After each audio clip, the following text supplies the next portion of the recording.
Comienza la revista Impacto. Sí, muy buenas tardes. Con la felicitación por un nuevo año damos inicio al mayor informativo de nuestro canal. Soy Carlos Ernesto y como siempre agradezco su compañía en los próximos 27 minutos de novedad y actualidad. Manténgase con nosotros.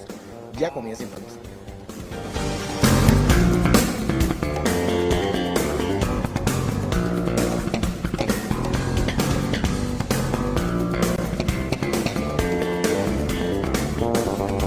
Comienza la revista Impacto. Y en nuestra primera propuesta del año 2022 es lógico que querramos hacer un recuento de los sucesos más importantes de los últimos 12 meses. Me acompañarán hoy amigos de la casa, periodistas de los diferentes medios de comunicación en nuestro territorio, que desde el inicio ya han visto algunos conmigo, y usted, como siempre, puede comunicarse con nosotros a través del teléfono 4351-8335 o por intermedio de la aplicación Interactúa con Perlavisión. También estamos en internet a través de nuestra página en Facebook. Como ven, me acompañan desde el inicio dos amigas, dos colegas de la profesión, a quien doy a ambas las gracias y la bienvenida al mayor informativo de nuestro canal. Greta Espinosa, de nuestra emisora provincial de radio, y Tai Toscano, de la editora 5 de septiembre. Felicidades a ambos, no nos hemos visto en este inicio de 2022 y gracias nuevamente por estar con nosotros. Buenas tardes. Buenas tardes, el placer es también para ti. Pero antes de comenzar nuestro diálogo, le propongo a ustedes y a nuestros amigos televidentes una pequeña pausa. No se vayan, enseguida estamos de vuelta en el mayor informativo de este canal.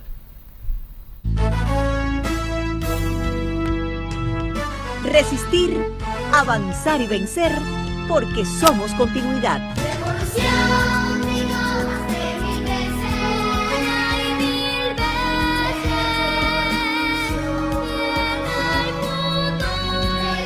veces. 63 años de victorias y vamos por más.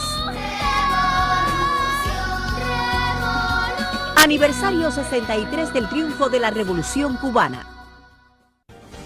Lo que a usted le satisface, lo que usted quiere saber. Somos actualidad, novedad y mucho más. Revista Impacto, el mayor informativo de Perlavisión.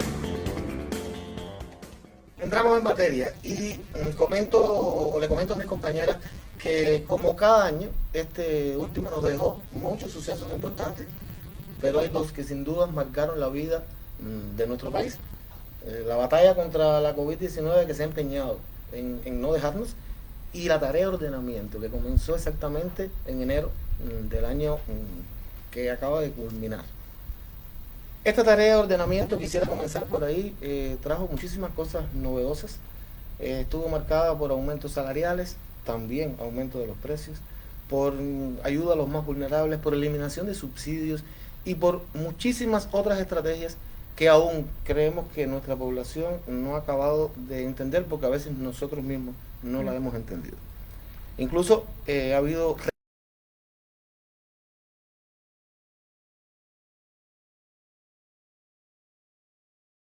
también estarán siendo revisadas.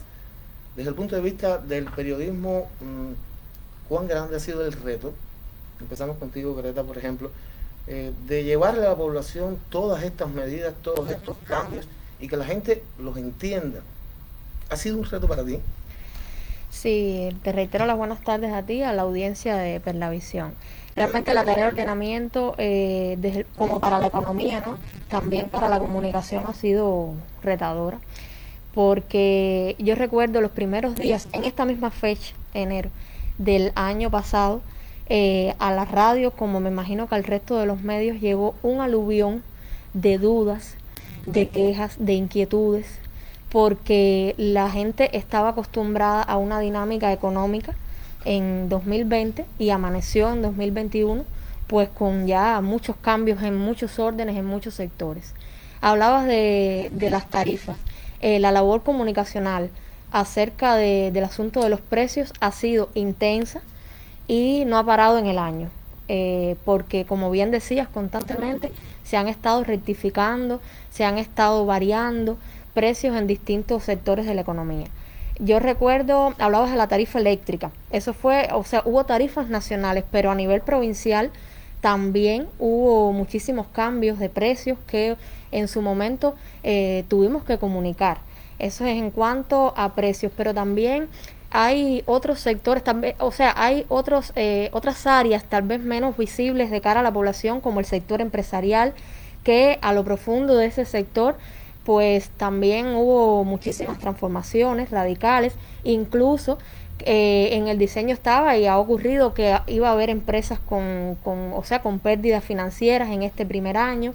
En todos los órdenes de la vida, tanto de la población como del sector empresarial, como de otros sectores, fue una transformación grande y los medios tuvimos que acompañar eso. Y yo al menos siento que muchas veces la información nos desbordó, y incluso el formato de publicación, el tiempo, en la radio el tiempo es efímero, aunque el sábado sale al aire el programa económico que dirijo y conduzco, que hacemos en equipo allí también con otros colegas de Radio Ciudad del Mar, a veces el formato, no, esos 27 minutos tampoco eran suficientes, y me imagino que en el resto de los medios de prensa haya ocurrido igual. Pasamos a otro medio de prensa que tiene, lógicamente, características diferentes. Yo hablaba del tiempo efímero de la radio, pero también tiene más inmediatez.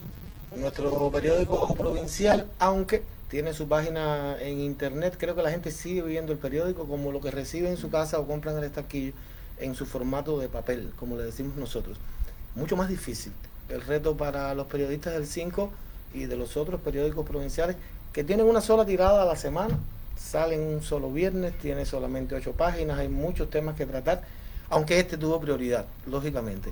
Tai, tú que has tenido la posibilidad de muchos reportajes de diferentes empresas, diferentes temas, ¿cuánto te llevó? ¿O de qué manera, de qué armas te has valido para hacer llegar la información más oportuna, más eficaz, más veraz a la población a través del periódico? Como decía Greta, sin duda es un reto.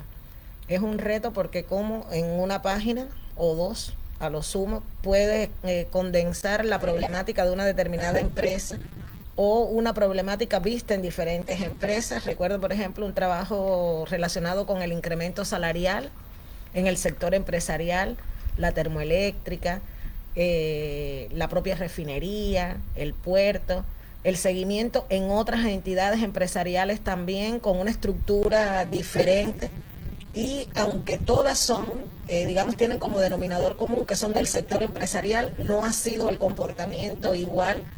Tenemos unidades empresariales económicas aquí que se subordinan a una empresa nacional, y aunque generen mucha riqueza para las llamadas utilidades, no siempre sus trabajadores reciben, digamos, la parte que se destina a distribuir entre los trabajadores el monto esperado a partir de lo ingresado, porque va a una cuenta general y de allí se toman para otros destinos, tal y como está previsto. Hay lugares como la refinería, por ejemplo, que sí, sus trabajadores han mostrado hasta cierto punto una cierta satisfacción porque han recibido el incremento salarial añadido a estas utilidades, pero chocan entonces con el consabido tema que no nos falta, que es el incremento de los precios. O sea, aun cuando hay entidades que sí lo logran, chocamos con una realidad que nos golpea a todos y que hace en ocasiones que no veamos suficiente el fruto de nuestro trabajo y de este incremento salarial, que es uno de los elementos que ha marcado la tarea ordenamiento. Y se torna difícil porque uno tiene que empezar por comprender uno mismo los puntos en común y diferencias para de la manera más clara posible llevar a las páginas un tema tan complicado como es el económico, que tiene muchos subtemas, podemos decir, por dentro, y que un fenómeno que pueda tener una visión determinada tiene por debajo, lo sustentan muchos diferentes temas que no siempre tenemos la posibilidad por espacio.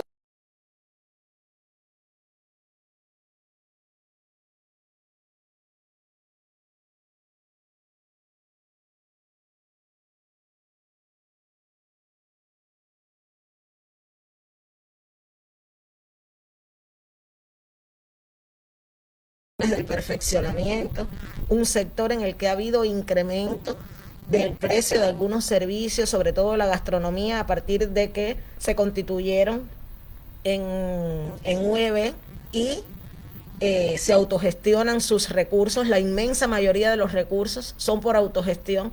Por tanto, si usted esa autogestión va a hacerla un escenario que todo está elevado, cuando usted conforma sus precios, los precios no pueden estar en la medida en que nosotros queremos que esté, que comprendemos que se incrementan, pero necesitamos que también nos rinda el salario que tenemos en el bolsillo. Me invita a una reflexión y después hacerla reflexionar a ustedes. Habíamos comentado que esta revista pudiera durar 6 horas, si hablamos de tarea de ordenamiento nada más. Y dice aquí, la intención del país de controlar la inflación llegó a que se tomaran pautas, porcentajes o cifras de incremento para que los precios no fueran abusivos, no se escondiera la ineficiencia empresarial con la recaudación de dinero a toda costa y que el salario constituyera un estímulo al trabajo. Incluso los medios de prensa llegaron a convertir en noticia el que muchas personas se interesaran por incorporarse a este trabajo. Pero, ¿qué sucedió? Aquí hablamos que esto ha terminado en un proceso inflacionario, en especulación, en aparición de las cuestionadas tiendas en MLC y otras. ¿Qué criterio le merecen estas cosas, Greta? Bueno, sobre el tema de la inflación hubo un espacio, o sea, la Asamblea Nacional, las recientes sesiones de la Asamblea Nacional, donde el ministro de Economía ofreció muchísimos datos, como por ejemplo que se había diseñado en el país una inflación acumulada en el 2021 de un 60%. O sea, esa inflación de diseño acompañaba como tal las expectativas, lo que iba a ocurrir con este proceso. Aún así, ya al final del año se esperaba un 10% por encima, o sea, ya se iba a acumular alrededor de un 70%. Pero más que los datos, ¿a qué quiero llegar? A que el proceso inflacionario realmente que venía con el diseño se agravó por otras causas, como por ejemplo, él mismo explicaba la propia escasez, que es un combustible para la inflación, porque realmente cuando hay oferta es increíble cómo bajan los precios.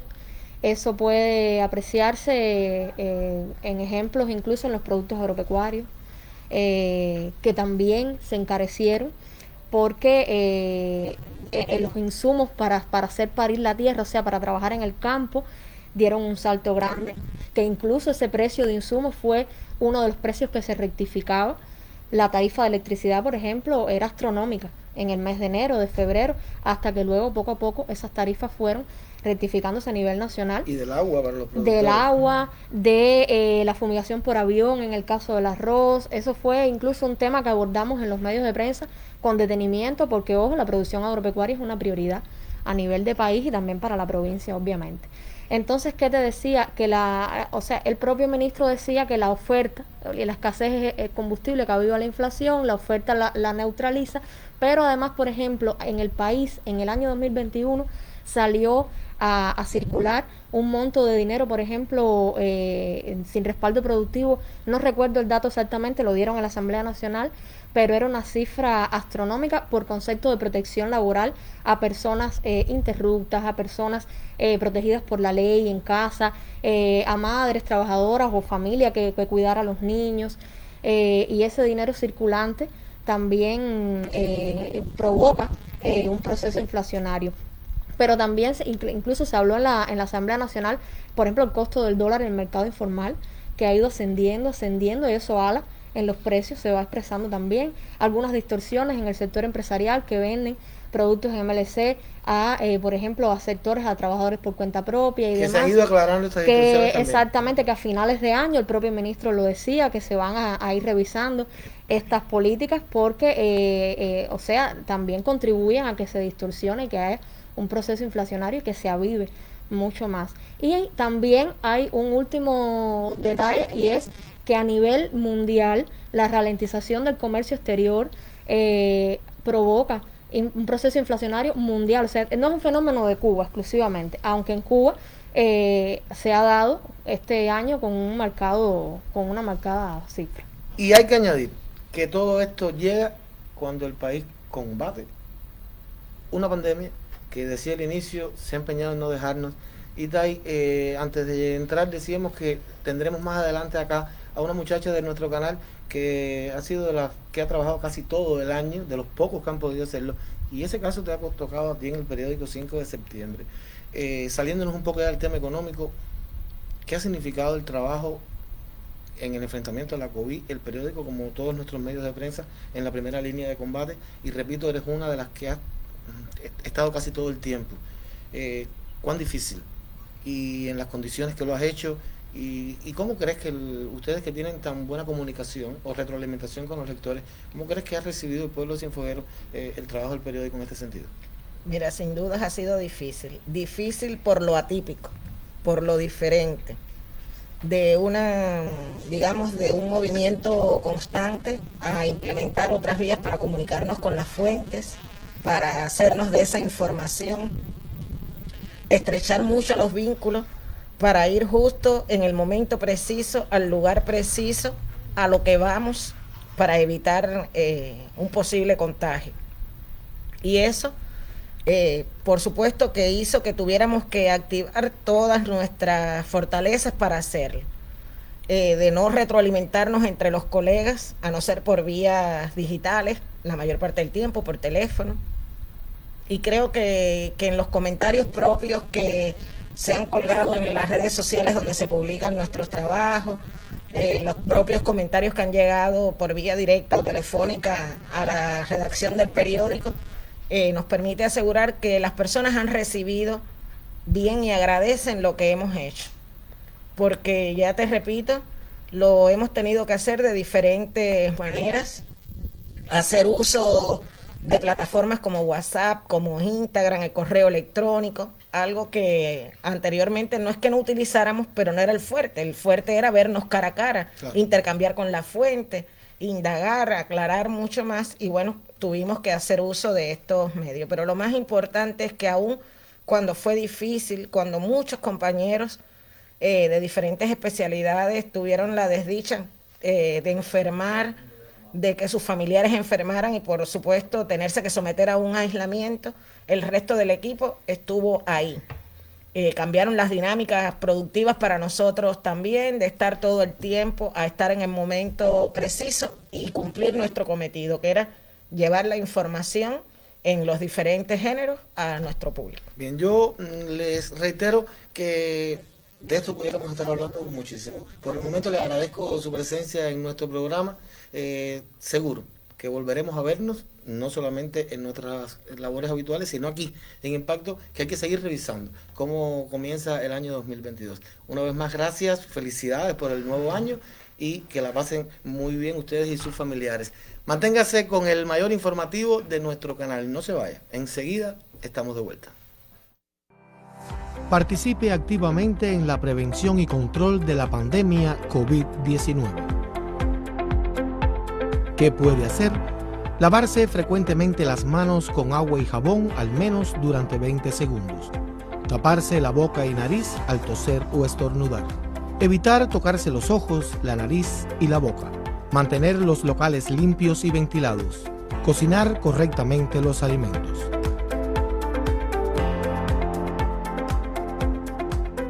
Usted debe estar alerta e informar de cualquier caso al médico de la familia, autoridad u organizaciones del barrio. Asumir con responsabilidad las medidas de higiene que se orientan. Actuar en correspondencia con las indicaciones emitidas por las autoridades de salud. Es nuestra responsabilidad acudir al médico de la familia ante cualquier duda o síntoma. Prevenir es evitar.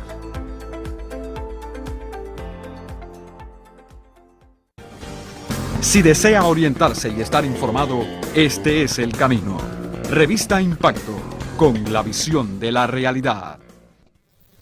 Continuamos en la revista Impacto y ya le adelantaba que tendríamos a otros amigos de la prensa acá en nuestro set. Doy la bienvenida a Liena Armas Enrique de la casa propia de Perlavisión. Gracias, preciosa, por estar acá. Gracias a usted. Acababa de llegar de una cobertura periodística. Y Jorge Domínguez Morado, el chicho de la prensa Cienfueguera. Especialista sobre todo en las redes sociales, tema importantísimo y del cual nos hablará en la tarde de hoy.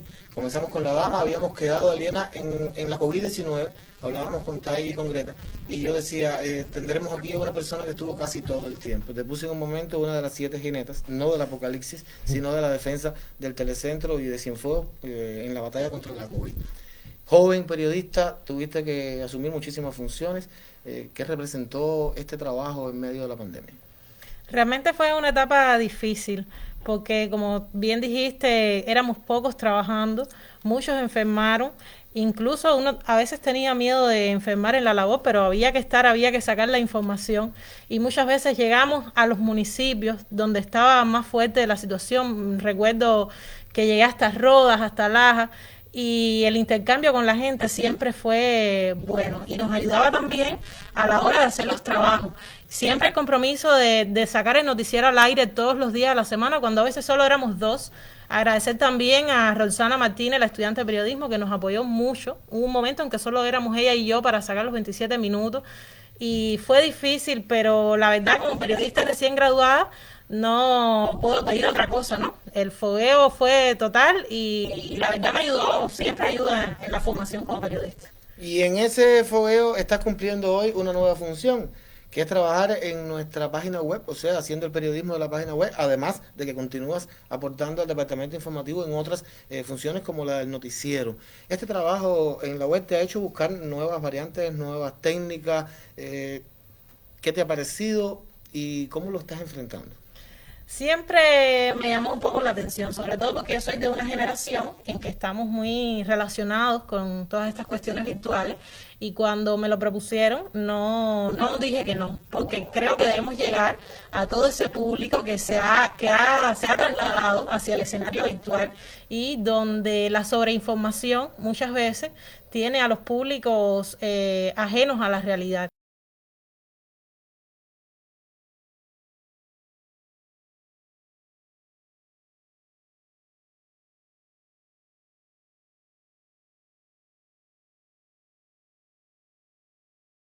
Simplemente decir consignas, no simplemente inundar las redes con esas informaciones que muchas veces se quedan en la superficialidad y no tocan a las personas. Realmente eso para mí es un reto, pero ahí estamos, haciendo lo que haga falta en esta. Habló la alumna, la recién graduada, la que da los primeros pasos en esta nueva tarea, y viene ahora el especialista. Durante muchísimos años, lo reitero, trabajando muy fuerte en las redes sociales, Chicho, pero han llegado momentos donde las campañas difamatorias, donde ese mundo del Internet que existe hace muchísimo tiempo y que todavía en nuestro país no se había llegado a explotar como ahora, te ha llevado lógicamente a nuevas técnicas, a nuevas herramientas. ¿Qué piensas del trabajo que se realiza hoy en nuestras redes sociales en materia de prensa? Mira, Carlos, yo creo que en las redes sociales, por supuesto, decía, el año de las campañas mediáticas contra Cuba, el año donde trataron, cada vez que hay desabastecimiento de alimentos, bueno, ahí estaban las campañas mediáticas, el tema del bienestar animal, el racismo, la promoción de líderes jóvenes, la violencia de género, o sea, todo este tema fue objeto de campañas mediáticas durante el año 2021. Todos conocemos lo que sucedió después también del 11 de julio, cómo se arreciaron las campañas. Algo que nos ha permitido, Carlos, y cuando hablamos con los otros colegas también en la experiencia de Aliena, es el tema de las historias de vida. Nosotros, el periodismo cubano, cuando usted analiza, yo creo que es un 3% de las historias de vida que aparecen en los medios de comunicación, y a través de las redes sociales, a través de nuestros medios. La COVID-19 nos ha enseñado a ir más al corazón, a pensar con el corazón, a ese periodismo donde usted tiene que mostrar los rostros, los protagonistas de la noticia. Nuestro periodismo es de asambleas, reuniones, actos por aquí, actos por allá, pero muchas veces olvidamos los rostros, los protagonistas. Y eso nos ha llegado también a este periodismo, no solo tradicional, sino también en las redes sociales, a explotar más la multimedia, a usar los memes también. ¿Por qué no? En la comunicación política nosotros tenemos que lograr una buena comunicación política en Cuba y una buena comunicación social, explotando estos recursos. Bueno, hasta el TikTok también es una herramienta que hoy podemos utilizar también. El uso del video, hacer buenas herramientas de comunicación a través de programas también. Hemos visto la experiencia del programa Confilo, que es una experiencia que nace fruto de todas estas campañas mediáticas. Bueno, lograr esa comunicación, lograr buenos comunicadores también hemos tenido que hacerlo. Y sobre todo lo que decía Lina, un periodismo atractivo. ¿Cuál es el nicho hoy que están explotando las campañas mediáticas? Los jóvenes. ¿Por qué? Porque los jóvenes son los que más se conectan a Internet. De 25 a 40 años son los jóvenes, las personas, el predominio de la edad de los que usan la Internet. Son los jóvenes los más inquietos, Son los jóvenes que no conocen otra historia que no sea la historia después, o sea, los años después del 59, no conocen otra historia, no tienen manera de comparar. Y ahí también penetran las campañas mediáticas.